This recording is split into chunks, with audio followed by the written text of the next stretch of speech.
bajo tierra o el lecho marino.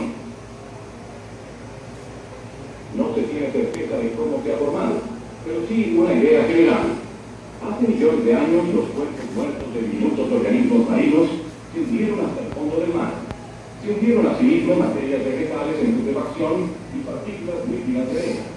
Durante siglos estos depósitos se acrecentaron formando capas de lodo.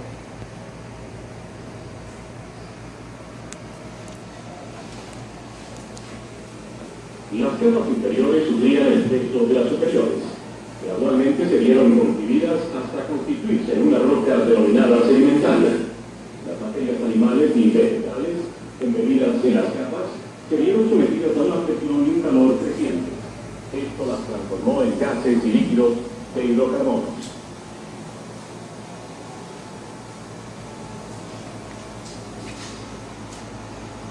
Así fue como gradualmente se formaron el petróleo y el gas.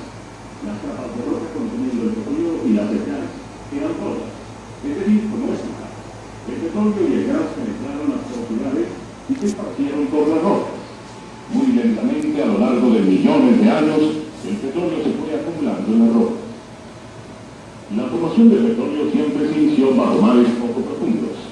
La zona buena fue el Golfo de México, donde hace muchos millones de años el agua era rica en vida animal, y donde el cielo de los ríos enterraba los organismos muertos en el lecho marino. Pero la posición de tales mares nunca ha sido fija. América del Norte y otros continentes han cambiado de forma continuamente desde su formación. En muchos lugares, antiguos lechos marinos se elevaron y las aguas retrocedieron. De ahí que en el Medio Oriente y en otras partes se encuentran depósitos petrolíferos atrapados a centenares de metros bajo la superficie terrestre. Dentro de las capas de roca, el gas y el petróleo no siempre permanecieron donde se formaron. Si había grietas o las rocas eran porosas hasta la superficie, entonces el petróleo podía abrirse paso hasta el nivel del suelo.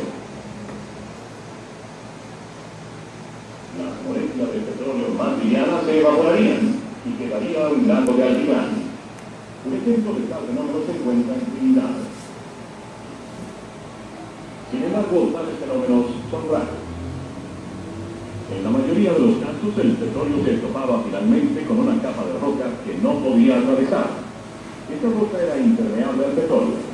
De ahí que bajo esta capa el petróleo y el gas se veían atrapados y se acumulaban lentamente. Bajo el petróleo se acumula el agua que está siempre presente en las rocas. Esto evita que el petróleo escape hacia abajo.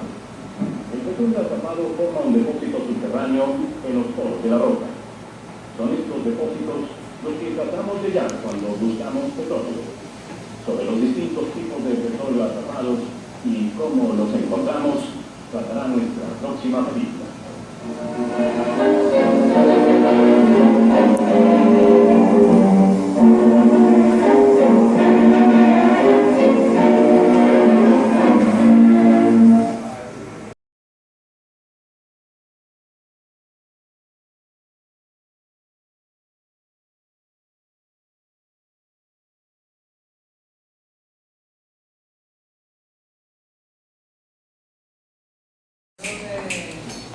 Surgió ahora a través de una roca que se fue formando ahí. ¿Cómo se llama esa roca? ¿Cómo fue el nombre de esa roca? Sedimentaria. Sedimentaria. ¿Por qué el nombre de sedimentaria? ¿Por qué el nombre de sedimentaria?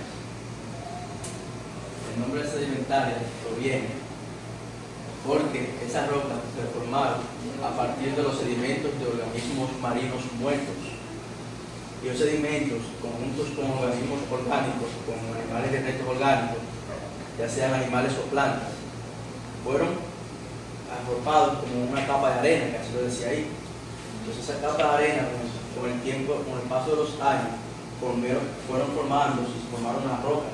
Y esas rocas se llamaban rocas sedimentarias, porque provienen de sedimentos de organismos vivos y muertos y naturales. ¿Verdad? ¿Qué otra cosa?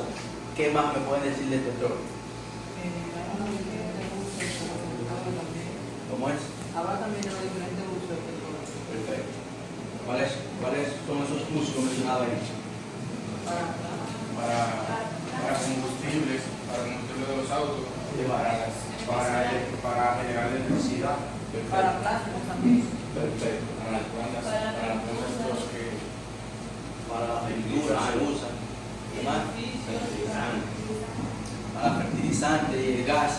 que utilizan los edificios ya subdesarrollados.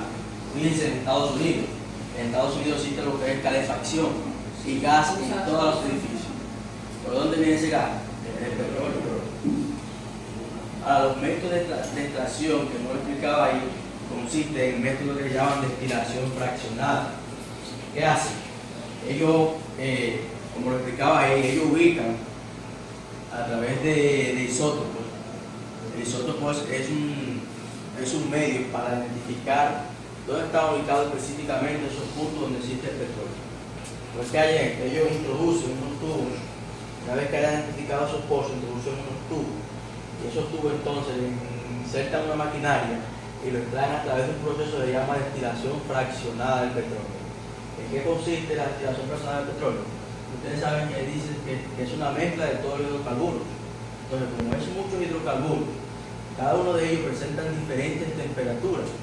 Entonces, ¿qué hace? La destilación fraccionada no es más que una escala de temperatura. Vamos a suponer, ya vimos, vamos a suponer que este sea un termómetro.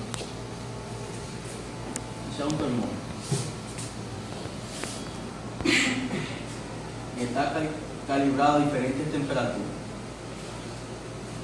Vamos a poner aquí 25 grados Celsius, vamos a poner aquí 100 grados Celsius, 125 grados Celsius y por último 200 grados Celsius. Como una mezcla de hidrocarburos, vamos a suponer que a esta temperatura, se extrae el gas, que a esa temperatura se extrae el queroseno, ¿qué es el queroseno? El gasóleo. Que a esta temperatura se extrae la mesina. La mesina es el combustible que usan los aviones. Y que a esta temperatura se extrae la gasolina. Mariano, en la práctica del petróleo a mí me salió un gráfico así. Exacto. Yo lo hice. Ok, entonces ese gráfico se llama destilación fraccionada. ¿Pero en qué consiste? Como cada uno de esos combustibles que son derivados del petróleo posee una temperatura diferente, ¿qué hace la destilación? Que a esa temperatura se extrae el gas. A medida que va subiendo la temperatura se va trayendo un combustible diferente. Lo primero que sale de cada uno de esos carburantes se llama la cola. Después lo que sale es el cuerpo, que así le llaman esto, y por último lo que sale es la cabeza. Mientras quede, por ejemplo, cuando llega ya a esa temperatura, mientras no quede la última gota de gas, no pasa a la siguiente temperatura. O sea, hasta que ya no quede gas ahí, la temperatura no avanza ni un chin más ni un chin menos. Inmediatamente ya se acabó el gas, entonces pasa a la siguiente temperatura. De cuando llega aquí, mientras no salga todo el queroseno que está ahí, toda esa gasolina, todo ese gasóleo, no pasa a la siguiente temperatura. Y a ese proceso entonces es que se le llama destilación fraccionada, que no es más las diferentes temperaturas en el cual se extraen los diferentes hidrocarburos. Eso consiste en la destilación fraccionada. Y es el método, el más usado ahora mismo, que lo implementan en los países donde existen pozos petroleros, como es en México, que es el petróleo donde proviene de aquí, como es el Venezuela. En Venezuela también el petróleo. En Cuba, en el Golfo de México también es rico el petróleo. En Cuba, en esos países del Medio Oriente, por eso la guerra que tienen ellos con Estados Unidos, porque Estados Unidos quiere apoderarse de todos esos pozos petroleros que existen por ahí. Bien, pues nada, lo importante es ustedes aprender que el petróleo es una mezcla de todos los hidrocarburos, formados principalmente por moléculas de carbono e hidrógeno. Y por eso se le llama a esta asignatura química del carbono o química del petróleo. Es porque la mayoría de todos los carburos provienen de ahí, de esa materia. No hay más preguntas. Si hay más preguntas.